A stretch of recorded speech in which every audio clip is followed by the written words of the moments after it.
Hey everybody, it's Karen with Chatting with Chops again. We're gonna try and see if we can make some just plain old vegan chocolate brownies. And I wanna show you that sometimes these recipes that say they're vegan can just be so much harder. They want you to use a lot of kind of expensive ingredients.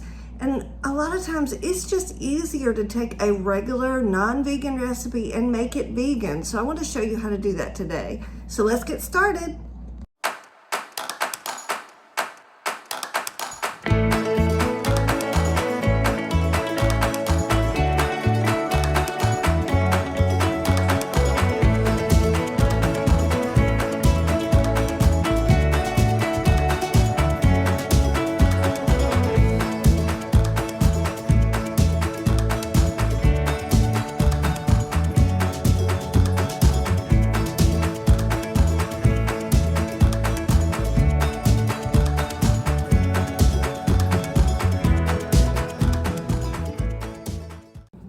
All right, so to kind of explain this a little bit better is a lot of the recipes I kept finding when I typed in vegan chocolate brownies, because my little vegan requested some chocolate brownies to be sent to her. And I realized, funny enough, I have not made vegan brownies before.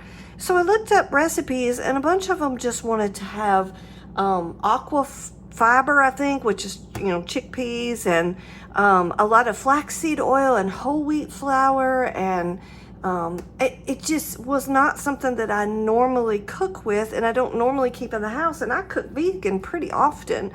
But I was able to use ingredients that are just normally in the house, and I just took a regular recipe that was non-vegan and changed it to be vegan, and I'm going to show you how. I got my 9x9 pan greased and ready to go over here. And now we're going to whisk together our sugar. So we're using 2 cups of just regular sugar. No change there. And then it asks for 1 egg. Well, I normally substitute my eggs with regular unsweetened applesauce.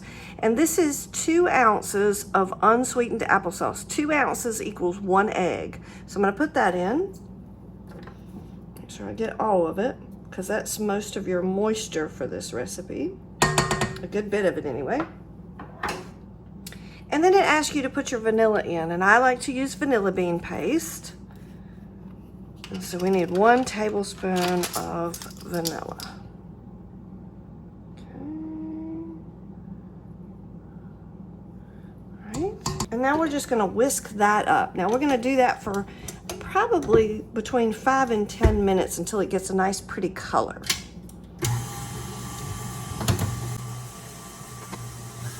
All right, so the next part of the recipe says to gently fold in the remaining ingredients just until they're mixed. So what I have learned with recipes is I've got 2 wets and 2 dries. So I'm basically going to alternate. I'm going to add 1 wet and then 1 dry, then 1 wet and then 1 dry. And that way it helps the recipe a little bit, helps it from getting too terribly dry and trying to pull it back. So now we're going to add our 1/4 of a cup of vegetable oil.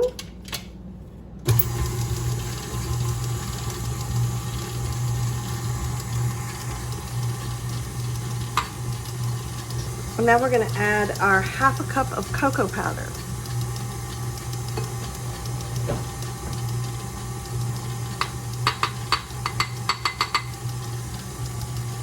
I'm going to stop that and scrape down the sides real quick.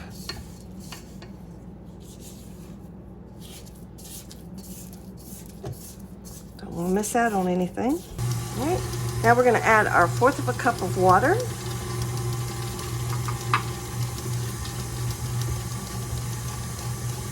And then the last thing we're going to do is we're going to add in our 1 cup of just regular flour.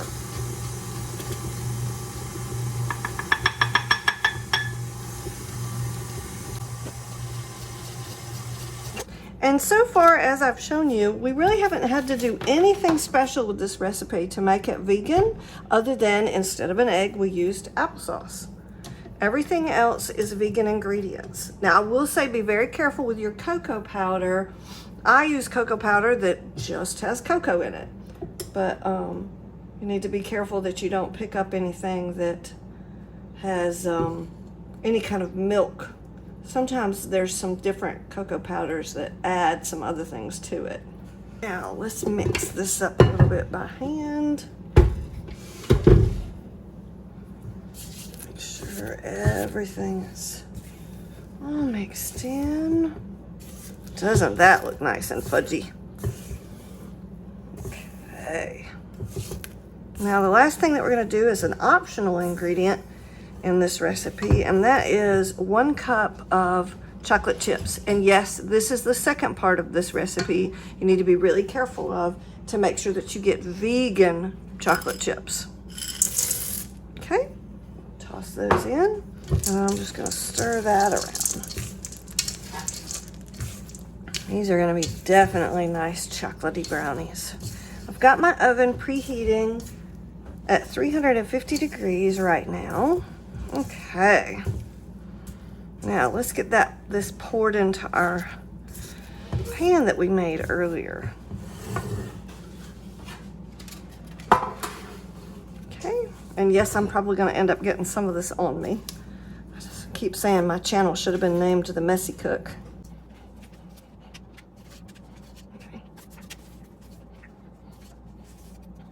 Wish y'all could smell how wonderfully chocolatey this smells. It just, oh, I want to take a big bite of it now. Which, that's the other fun part about vegan baking. For the most part, you don't have to worry about raw eggs and a lot of raw ingredients that could make you sick. All right, so now I'm just going to spread this out a little bit without trying to shift my parchment paper around too much. So we'll have some nice corners. All right, so now what I'm going to do is I'm going to put this in the oven at 350 degrees, and we're going to bake this for about 20 minutes. I have an older oven, so I'm a little bit more watchful. After 20 minutes, we're going to look and see if the edges are starting to firm up. The center will stay gooey for a while. It's supposed to be Crinkle Top Brownies, where I took a regular non-vegan recipe and tried to make it vegan. So let me show you. This is kind of what they turned out to look like. They're super, super fudgy, very thin, super sticky. Those are so good. They have a good, rich taste to them. And literally they do. They almost taste like fudge. Very creamy, super yummy. They don't have the cake-like consistency that you would think would go with a brownie. They're very fudgy and gooey. All right, so don't forget to like, subscribe, and I will catch y'all on the next bake.